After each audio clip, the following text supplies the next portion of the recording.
Richard Pryor back in the 70s or whatever had this routine where he'd say, talking about the, you know, these fascist types, these Nazi types, you know, these you know, types that are now the MAGA people, you know. And he said, brothers say they're not afraid of no Nazis. Hey, Mr. Nazi! He said, but if you actually see a real Nazi, you're going to be running fast as you can run.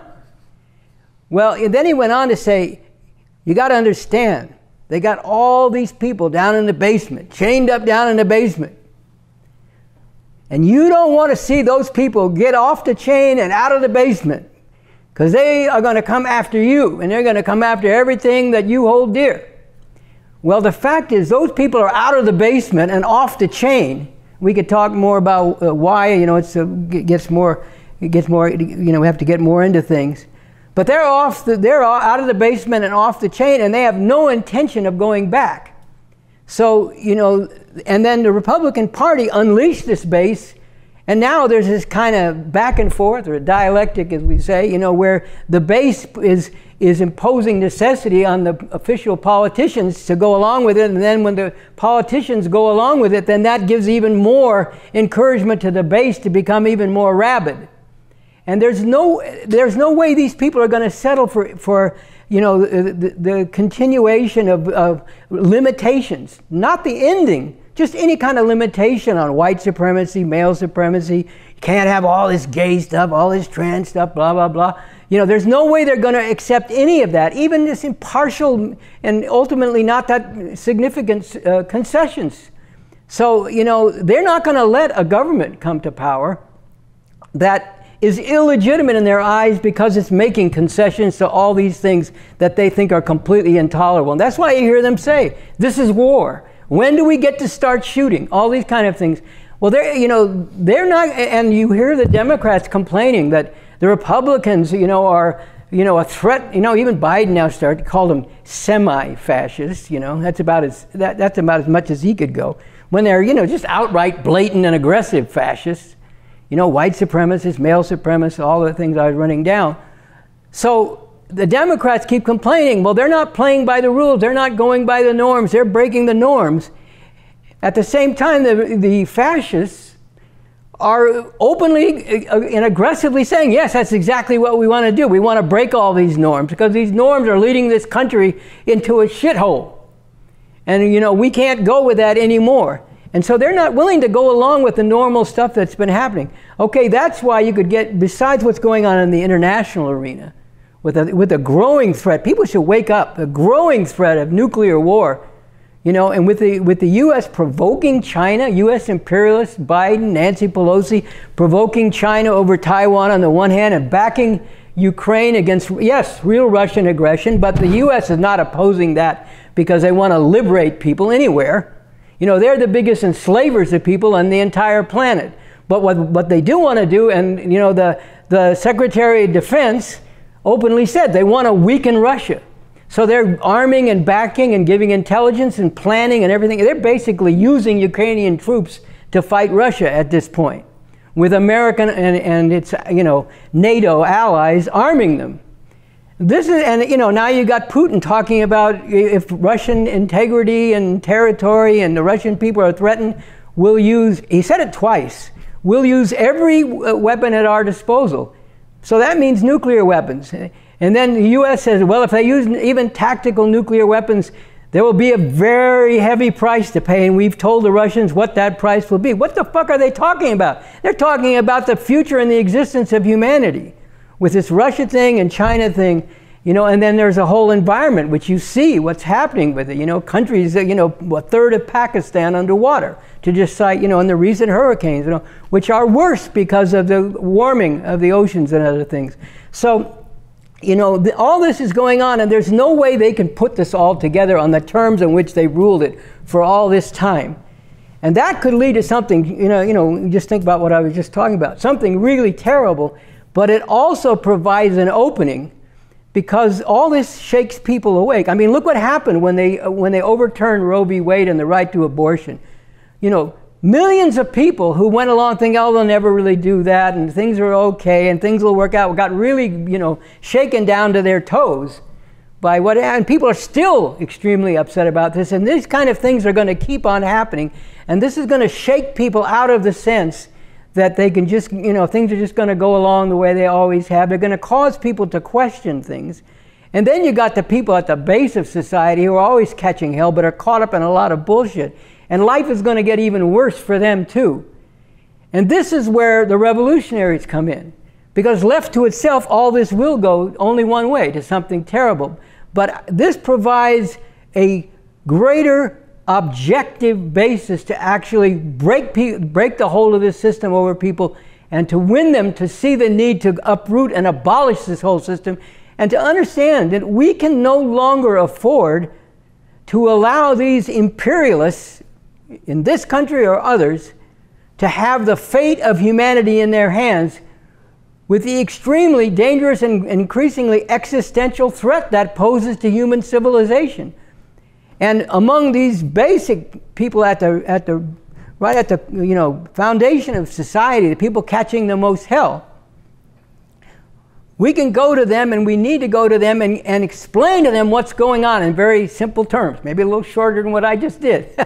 But give them a basic understanding of what's going on and what their role can be and needs to be in terms of transforming this terrible situation into an emancipating situation by building up, not going at the system all out right now when all you could do is get crushed, but building up, you know, putting revolution on the map, putting a scientifically based revolution on the map in terms of youth from among the basic people, youth from among the educated, you know, the college educated, but especially the people right catching the worst hell, taking the stage, you know, and we can and have to say to them, this is your mission. This is your mission, to put revolution on the map. Not all this garbage that people you think is, you know, want to think is the way to go, you know, all this, you know, I got my mind on my money and my money on my mind, and dogging down the women and all this bullshit. Put revolution on the map. Put it on the map by standing up against this system. You want to do something that takes heart? Take on this system. Stand up against this system and all of its atrocities, and build up the forces of revolution so that we can create the conditions where we can have millions of people ready to go for the whole thing. You know, like similarly to what you see in Iran now. I mean, I don't know where that'll go. You need leadership for it to go to revolution. Our comrades there, the communists, you know, in Iran, the people who've taken up a new communism, they're striving and struggling to win leadership and give leadership in that situation. But, you know, that kind of massive upheaval, you have that, and then you have an organized leadership with a scientific method and strategy. Then you can direct all that toward the actual struggle to bring this system down, and you can actually have a basis to disintegrate, to defeat and disintegrate what are now very powerful institutions of armed enforcement of this system. It's not where we're at now, but that's the mission that people need to take up. And all these youth in particular who are caught up in going at each other need to turn around, lift their heads, not act in the way the system wants them to act, not act in the way that it tells them is the only thing that they're good for, but act as emancipators of humanity. And act to get rid of all the madness that they are put through, and people just like them all over the world are put through, which is the reason why they act in such crazy ways, because they don't see a way out of that. And we, with a scientific method and strategy, have to provide them, give them the way out of that, and nothing less than that.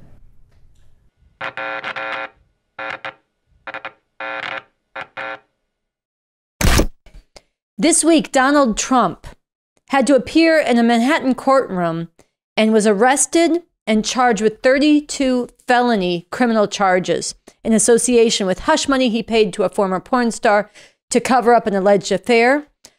He's accused of doctoring his books to hide this, and having done so in association with trying to influence the 2016 election. So I think it's very fitting, Andy, that we start our conversation about the significance of this coming off that clip we just played from Bob Avakian, from the interviews that we did with him because the fact that Trump was arrested, it's unprecedented. A president, a former president, it's never happened before that they faced criminal charges.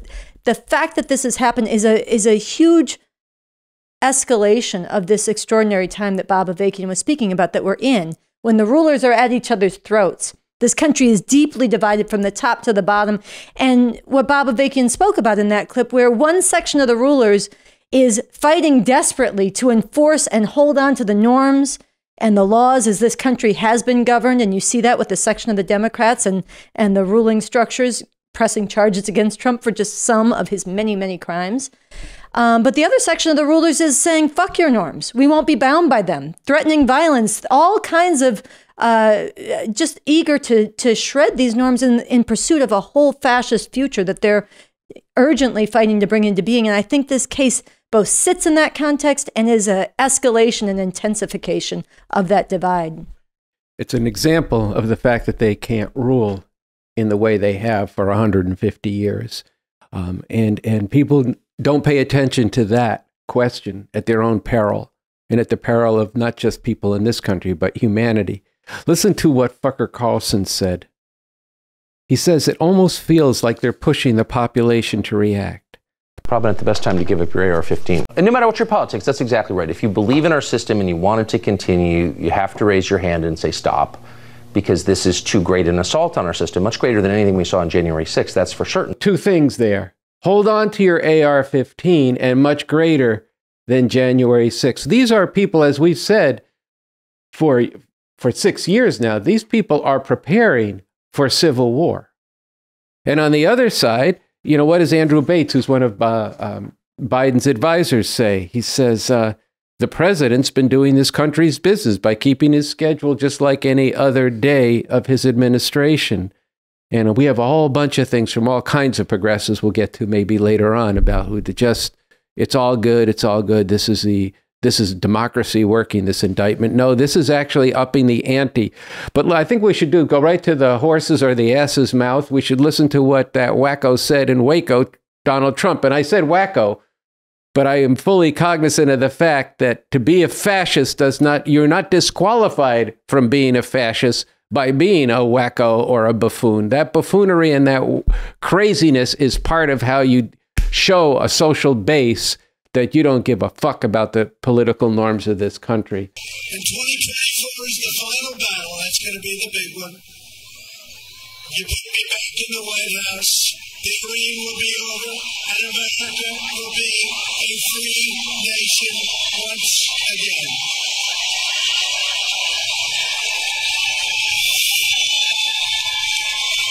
Enemies are desperate to stop us because they know that we are the only ones who can stop them. They know that.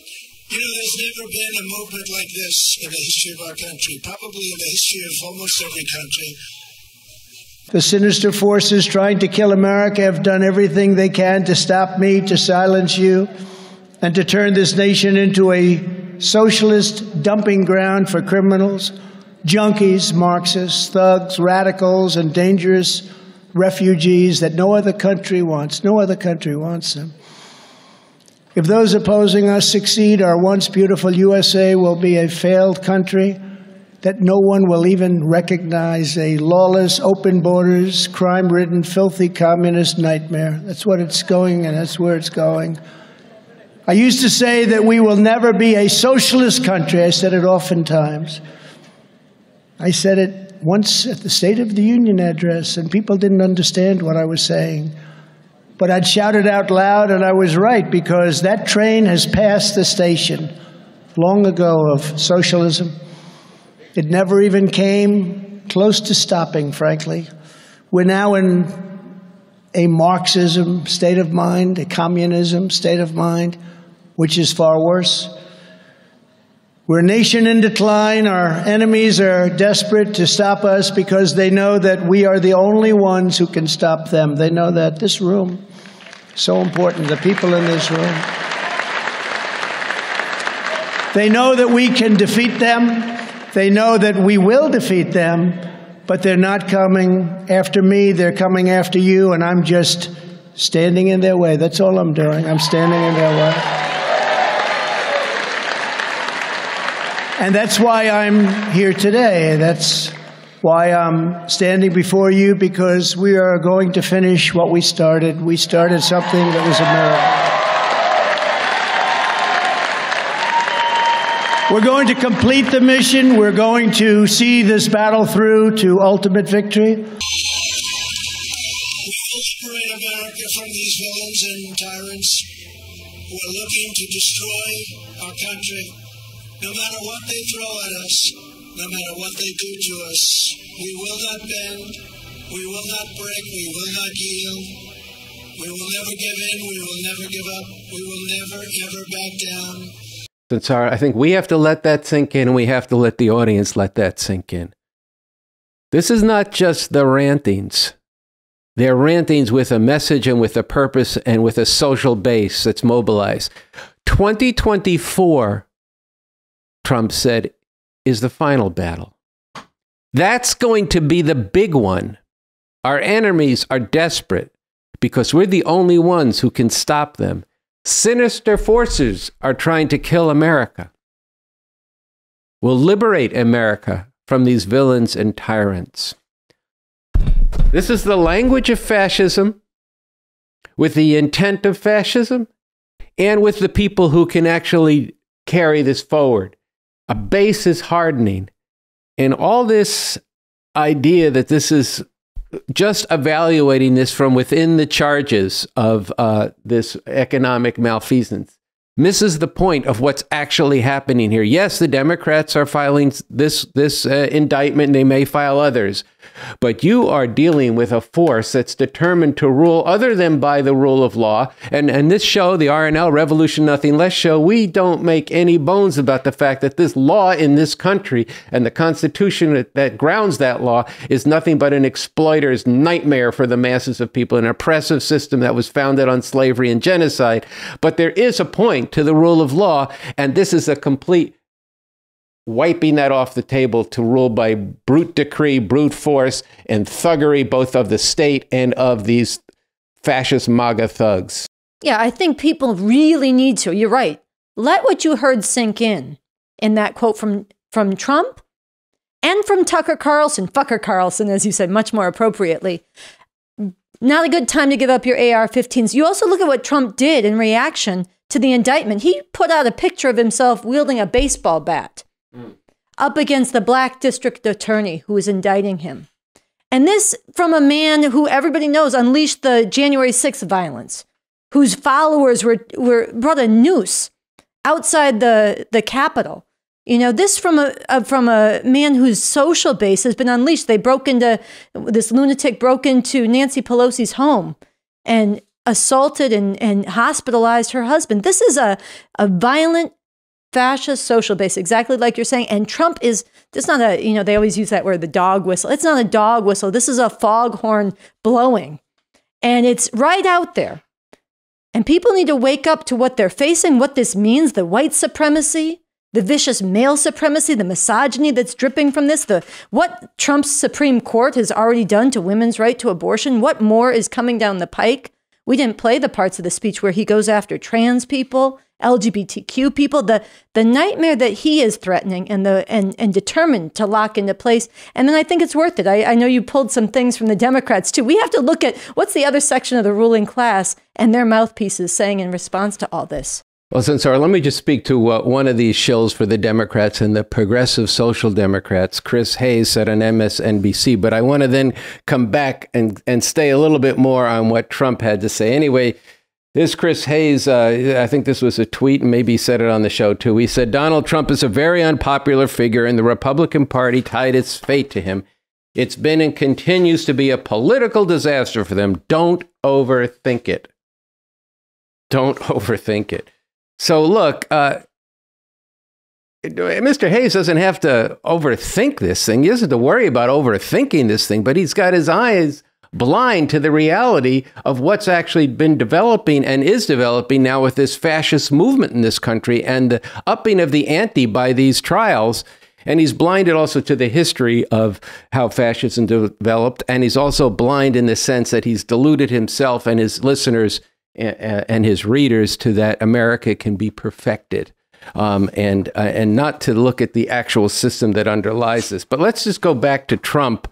He says they've made this country into a socialist dumping ground, including and he ends up on dangerous refugees that no other country wants. No other country wants them. Our beautiful USA, lawless, open borders, crime-ridden, filthy, nightmare. This is a part of the fascist program of xenophobia and racism, open white supremacy against these immigrants.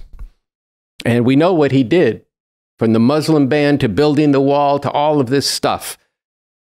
And now along come the Democrats saying we're not going to do that. And yet the policy they are taking on the border is the exact same thing. They're carrying forward the Trump policies. Now they're even deporting whole families across the border.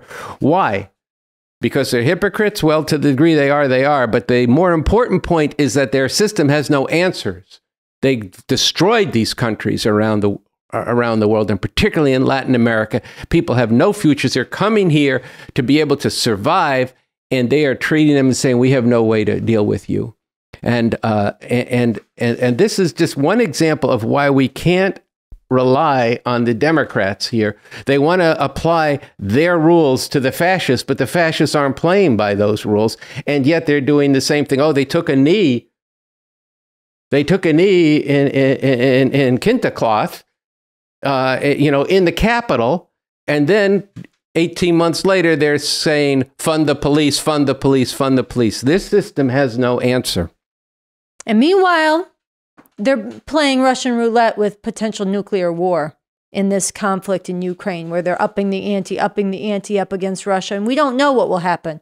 This is not both sides, like you're saying, the Democrats are a party of war crimes and crimes against humanity. And these Republicans are fascists. And meanwhile, these Democrats, and what's being signaled by Chris Hayes and what's being signaled by a lot of these Democrats who are talking about law and order, and Trump will have his day in court finally, they are pacifying people who are on the non-fascist side. They're telling them, don't worry too much, just relax, things will work themselves out, and they won't. Which is precisely where, to harken back to what we just heard from BA, it's precisely where the revolutionaries come in, and where we need to be out there as people are, as the ugliness of this system is being more and more laid bare, and people, the norms that they've been conditioned to accept that have made them feel that this illegitimate system was legitimate, because at least it played by these rules for many generations. These are being ripped up as people are being forced to question and forced to look at things in a new way. We have to be out there leading people to stand up against these fascists who are coming after the people and their rights. We need to be leading them to stand up against this, to defend the rights of the people, to defend people under attack, but to do this while lifting people's sights to and getting them organized for an actual revolution to bring this system down. This system's, it's exactly what BA said, this system's time is up. It is long past time that they have the right to rule over the masses of people and determine their future. And they're divided now, and this has to be seized by those who yearn for a different future for ourselves, for the people of the world. This is it's very urgent and dangerous on the one side, but it also holds an opportunity if we can recognize it and dare to act on that. Sunsara, the need to act is indeed very pressing on people. It's very pressing on humanity. We began talking about May 1st, that we refuse to accept the system's future. A better world without oppression and exploitation is possible, and now is the time to get organized for a real revolution. I spoke last week about the two existential crises we're facing and the danger of world war and the environment. But here, today, we're speaking about a different existential crisis. An existential crisis that is part of potentially making revolution possible. The crisis between, at a moment when fascism is literally breathing down our necks. And forget all the bullshit from the Social Democrats and the Democrats that this is just part of the electoral thing and don't worry about a thing. This is absurd. These are people are serious. Trump, as we began, said this is the final battle, 2024. is coming, and this is when they're going to right all the wrongs of this society and get rid of the vermin and the kinds of language they use to describe the oppressed people in this country. And their opposites in the Democratic Party should tell you something about their being serious. This is a point that we've made several times on this show, and we have to get to the place where all of you are joining with us in getting to the point where, should these people make a move on power, we're prepared to defeat these fascists, but not to go back to what has been, with all the police murder, oppression of women, the horrors on the borders, the devastation of the environment, and the threat of the war, which is all the system that these Democrats enforce every day of their rule. This is what it means when Andrew Bates of the Biden administration says Biden's at his desk doing his job. His job is to administer this system, which is what's causing all the misery in the world. And to you, you need to get with the RevComs, and you need to get with us now before May 1st, because on May 1st, we need to make a major leap, a major advance in putting revolution on the map. Now, we can say that on this show. The RevComs are going to say this at May Day. But without you there too, it's not going to be the same. Because this, to get ready for revolution, is going to take first hundreds of people and then thousands of people and ultimately millions of people breaking with this system and going to not just oppose the horrors that are happening today and coming, but the fact that we could bring about a radically different world, a socialist society, a real socialist society, not social democracy, but a socialist republic in North America, according to the Constitution that Bob Avakian developed. And what is socialism? It's a whole different economic system that's not based on exploitation and profit for the few. It's a different political system that gives political power to the people who've been oppressed by this system and increasingly involves them in the affairs of society to go to work on overcoming all forms of oppression. And it's a transition as we work on those problems here and around the world and support revolution around the world. We're moving towards a world where there is no more oppression and exploitation, and that's a communist world. This is an incredible possibility in this moment in history. There's the technology, there's the knowledge, now there's the theory to get us there in the new communism developed by Bob Avakian. So now's the time to get involved. And like I said last week, it doesn't happen if you don't get involved. And like I said last week, it can become too late to do this. These fascists are on the move. The Democrats have no answers, and they're on the move with their own resolution to this, which seems to be escalate the war in America, über alles, dominating the entire world. We have a different future. There's a different future in this revolution. So get with the RevComs, get involved in May 1st, watch the rest of the show, and we'll see you next week.